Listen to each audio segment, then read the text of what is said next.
আজ বৃহস্পতিবার নির্বাচন কমিশনের সিনিয়র সচিব আখতার আহমেদ ত্রয়োদশ জাতীয় সংসদ নির্বাচনের রোডম্যাপ ঘোষণা করেছেন। এই সময় আখতার আহমেদ বলেন, ত্রয়োদশ জাতীয় সংসদ নির্বাচনকে ঘিরে ২৪টি পরিকল্পনা নেওয়া হয়েছে। আগামী ১৫ সেপ্টেম্বর থেকে অক্টোবর পর্যন্ত রাজনৈতিক দলসহ অংশীজনদের সঙ্গে আলাপ শুরু হবে। নভেম্বরে চূড়ান্ত ভোটার তালিকা প্রকাশ করা হবে বলে জানিয়েছেন।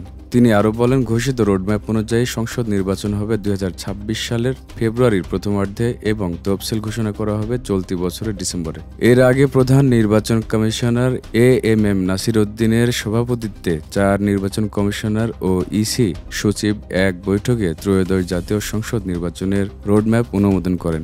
এ বিষয়ে নির্বাচন কমিশনার আনোয়ারুল ইসলাম সরকার বলেন, কর্মপরিকল্পনার সবকিছু চূড়ান্ত হয়ে গেছে, অনুমোদন হয়েছে, এখন শুধু টাইপিং চলছে। ইসির কর্মকর্তারা জানান, রোডম্যাপে নির্বাচনের প্রস্তুতিমূলক কাজগুলো কখন কোনটি শেষ হবে তা উল্লেখ রয়েছে। ওই সময়সূচি ধরে নির্বাচনের প্রস্তুতিমূলক কাজ শেষ করবেন ইসির সংশ্লিষ্ট কর্মকর্তারা। ইসি সূত্র জানায়, রোডম্যাপে সেপ্টেম্বর মাসে স্টেক হোল্ডারদের সাথে বৈঠক শুরু করার ঘোষণা দিতে যাচ্ছে কমিশন।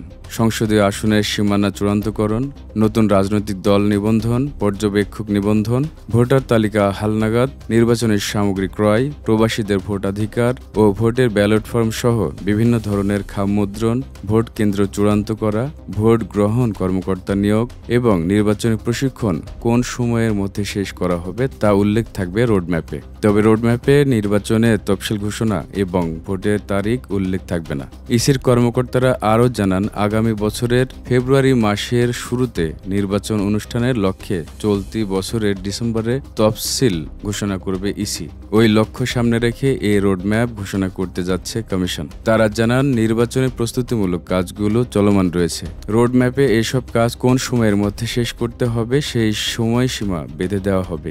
এর মধ্য দিয়ে নির্বাচন নিয়ে মানুষের সংখ্যা কিছুটা হলেও কমবে।